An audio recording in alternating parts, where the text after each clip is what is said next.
करती हूँ। कैसे हैं आप सभी? आशा करती हूँ आप लोग बहुत अच्छे होंगे और अच्छे से स्टडी कर रहे होंगे। तो प्यारे बच्चों, आज मैं लेकर आई हूँ प्रश्नावली 3.1 का पहला सवाल है। चलिए मिलकर हल करते हैं। अवता अपनी पुत्री से कहता है 7 वर्ष पूर्व मैं तुमसे 7 गुनी आयु का था। अवतार अपनी पुत्री से कहता है कि 7 वर्ष पूर्व मैं तुमसे 7 गुनी का था। अब से 3 वर्ष बाद मैं तुमसे केवल 3 गुनी का रह जाऊंगा।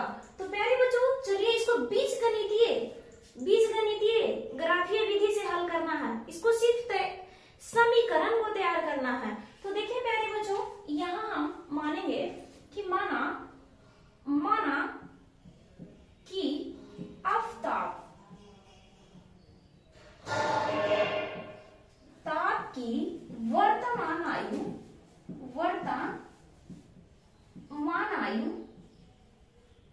x है और पुत्री की वर्तमान आयु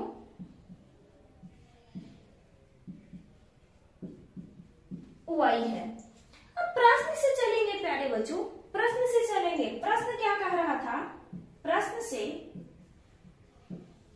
7 वर्ष पूर्व आफताब कह रहा है अपनी पुत्री से कि 7 वर्ष पूर्व मैं तुमसे केवल 7 गुनी का रह जाऊंगा। तो 7 वर्ष पूर्व यानी x - 7 बराबर y - 7 और इधर लिखते हैं x - 7 बराबर y - 7। 7 वर्ष पूर्व कहा तो x - 7 करेंगे और y - 7 करेंगे। अब प्यारे बच्चों देखिए कह रहा था कि मैं तुमसे 7 गुनी का रह जाऊंगा, यानी पिता 7 गुनी का है। कब? जब 7 वर्ष पूर्व पिता पुत्री से 7 गुनी है। तो पुत्री को 7 गुनी, पुत्री की आयु को हम 7 गुनी करेंगे तभी तो पिता के आयु के बराबर होगा। तो देखिए यहाँ x - 7 बराबर 7y - 49 बराबर का ये साइड y को ले आएंगे तो x - 7y बराबर -7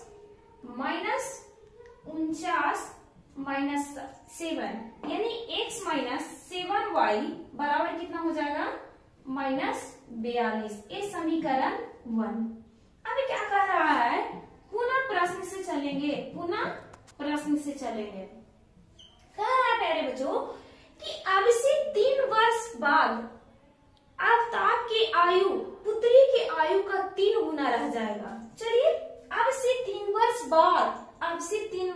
बाद यानी प्रेजेंट के फ्यूचर में जा रहा है, यानी प्रेजेंट अभी का जो उम्र है ना उसे 3 वर्ष बाद वह अपनी पुत्री से 3 गुना का रह जाएगा, 3 गुना रह जाएगा। तो x प्लस क्या हो जाएगा? 3 और y प्लस क्या हो जाएगा? 3। अब क्या हो रहा है कि 3 गुना, पिता 3 गुना है तो पुत्री को भी 3 गुना करेंगे तभी तो बराबर होगा। तो इसको भी 3 गुना करेंगे तो x प्लस 3y बराबर 3y प्लस कितना हो जाएगा? 9 यानी x - 3y बराबर 9 - 3 यानी x - 3y बराबर कितना हो जाएगा? समीकरण 2। तो प्यारे बच्चों यही समीकरण को हल करना था। तो आप लोग देख लीजिए पहला समीकरण और एक दूसरा समीकरण। अब हम लोग चलते हैं नेक्स्ट सवाल क्वेश्चन नंबर 2 की ओर। हाँ तो प्यारे बच्चों एक क्वेश्चन नंबर 2 है। देखिए क्रिकेट टीम के एक कोच ने 3900 रुपए में 3 बल्ले और 6 गेंदें खरीदी। कितने खरीदा? क्वेश्चन को ध्यान से पढ़िए कि एक क्रिकेट टीम के एक कोच ने 3900 रुपए में 3 बल्ला और 6 गेंदें खरीदी। 3 बल्ले और 6 गेंदें खरीदी। बाद में उसने एक और बल्ला तथा उसी प्रकार की 2 गेंदें 1300 रुपए में खरीदी। तो प्यारे बच्चों देखिए यहाँ से स्टार्ट करते हैं। देखिए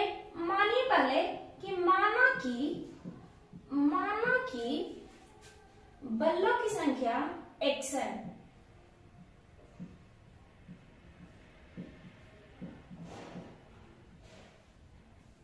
बल्लों की कीमत x रुपया है। गेंद की कीमत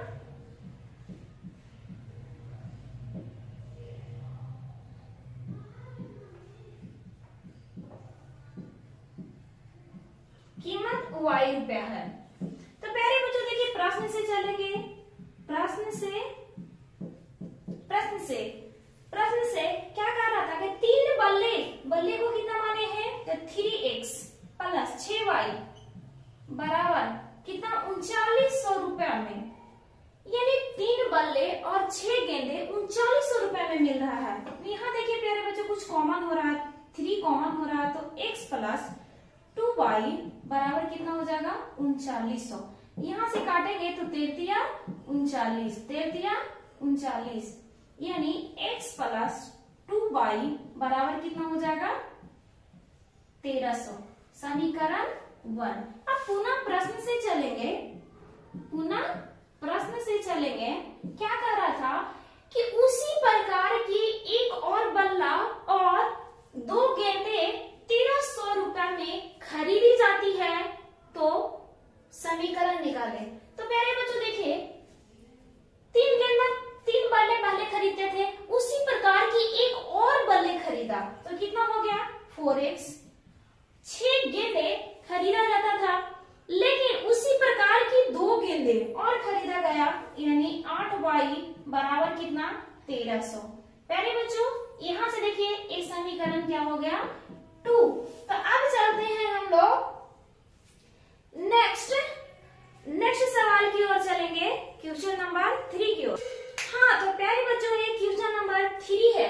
देखिए क्या कह रहा कि 2 केजी सेब और 1 केजी अंगूर का मूल किसी दिन 160 रुपया था। 2 केजी सेब और 1 केजी अंगूर का मूल कितना था 160 रुपया। 1 महीने बाद 4 केजी सेब तथा 2 केजी अंगूर का मूल कितना हो गया 300 रुपया। तो इसको बीजगणितीय विधि से समीकरण निकालना है। तो प्यारे बच्चों देखिए यहाँ से क्या करेंगे कि माना कि सेब का कीमत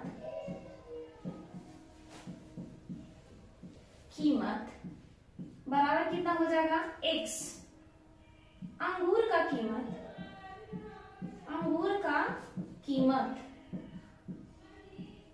बराबर कितना हो जाएगा y। प्रश्न से चलेंगे